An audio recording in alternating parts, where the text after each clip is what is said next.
In September 1944, the 12th Manitoba Dragoons freed Ostend, Belgium.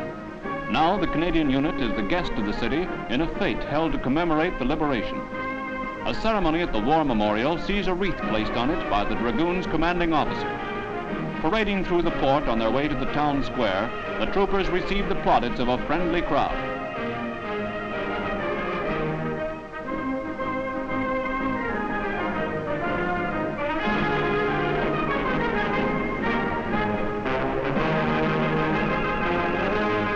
In Canada Square, medals are presented to the first men to enter Ostend.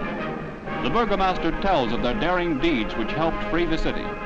A grateful people present battle colors which will forever be treasured by the liberators of Ostend.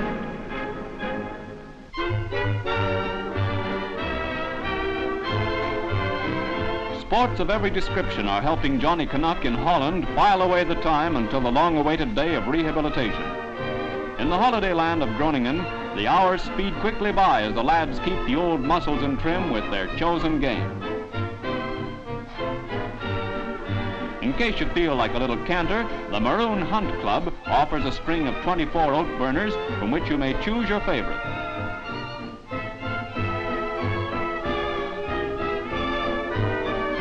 Taken over from a departed Wehrmacht, glossy-coated roans provide a grand workout for the lads of 5th Div.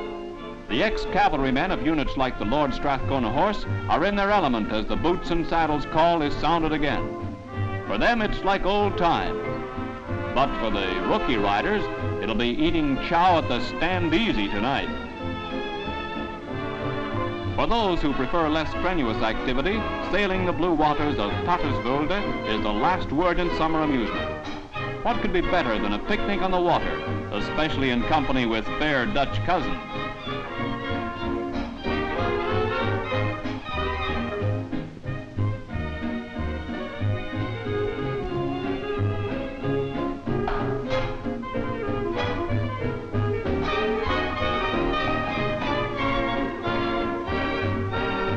Across the border in Germany, 2nd Divisional Engineers hold a regatta on a lake which might be in Muskoka. A brainchild of the sappers, the crab race utilizes rubber life rafts borrowed from the Air Force. From highboard and lowboard, the diving demons of 2nd Div show how to hit the water with a minimum of displacement. They hope.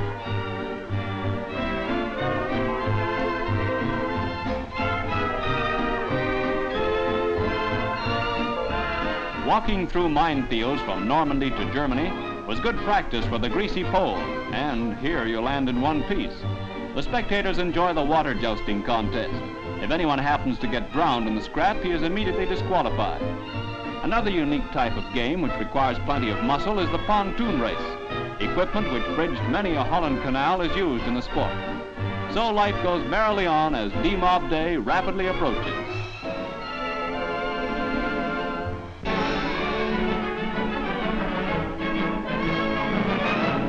Flash. Something new has been added in the way of unit shoulder flashes. It is that of the civilian concert party. Several of these groups of entertainers arrive in the United Kingdom en route to Canadian camps in Europe.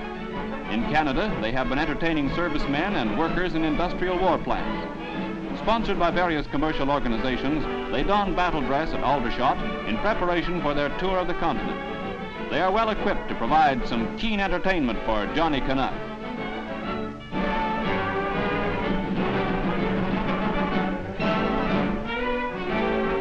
Flash. General Crerar mounts the saluting base in Amersfoort, Holland, on an historic occasion for the Royal Montreal Regiment.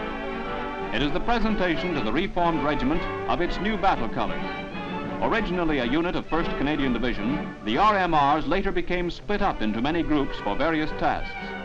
One company distinguished itself in the fight for the Leopold Canal in the drive through Belgium. The remainder were used as reinforcements for the Armored Corps. Now they are all together again. As a battalion, they will carry their colors proudly into the war against Japan.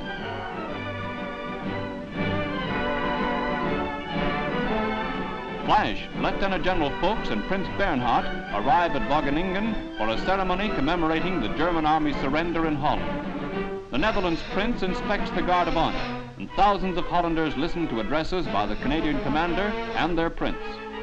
Outside the building where the surrender conferences took place and the final agreement was signed by General Folks and General Blaskowitz, a plaque is unveiled. Presented to the town burgomaster, the plaque marks the historic spot where a once mighty Germany was forced to bow to superior Allied might.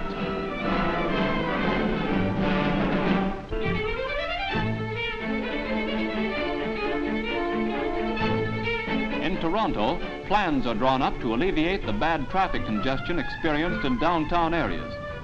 Transit times will be considerably reduced, and Yonge Street rush hour traffic snarls will be eliminated when the new system gets into operation. The Toronto Transportation Commission have employed the best brains in America to design a subway and open cut line railway.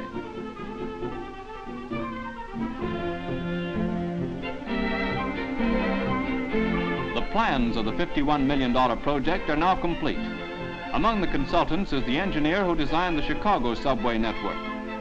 At an exhibition conducted by the City Planning Commission and the TTC, Torontonians see a model of their future means of rapid transit. The Commission proposes to spread the construction over a 10-year period. Approximately 3,000 men will be employed. Maximum speed and safety will follow the elimination of streetcar tracks from downtown streets, which are in many cases quite narrow. Thus, the Queen City keeps pace with other Canadian centers in designing for post-war expansion.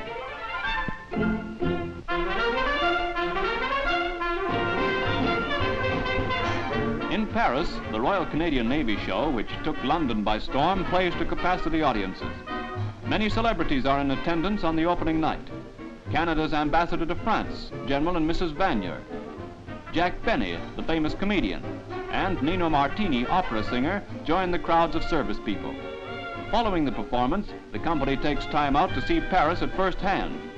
All the famous spots read about in books are visited. In Montmartre, a typical member of the Bohemian quarter plies his trade.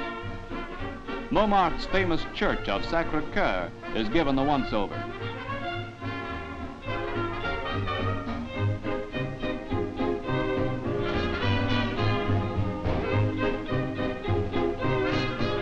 A famous nightclub, the Moulin Rouge, fascinates the entertainers. No trip through the French capital would be complete without a look at the Notre Dame Cathedral. Girls being girls, the popular place is in the Place Vendôme. A Coty perfume store yields a plentiful supply of that precious fluid. In the Tuileries Gardens, nautical knowledge is tested in a rare display of model boats. After a hot July day in a crowded city, what could be better than a dip? In the swanky racing club of France Pool in the Bois de Boulogne, Canadian Navy troopers mingle with native Parisians in the joys of a swim.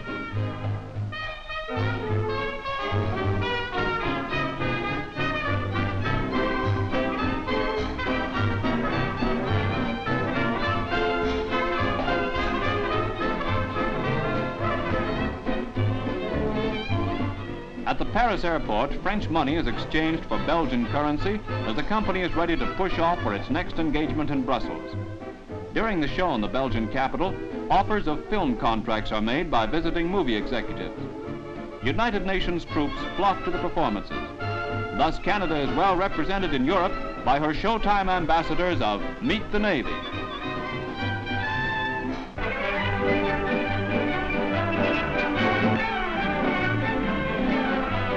It's packing time for the lads of the 2nd Canadian Division.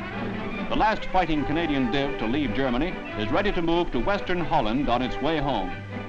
Carrying their rations with them, they lose no time in getting the movement underway.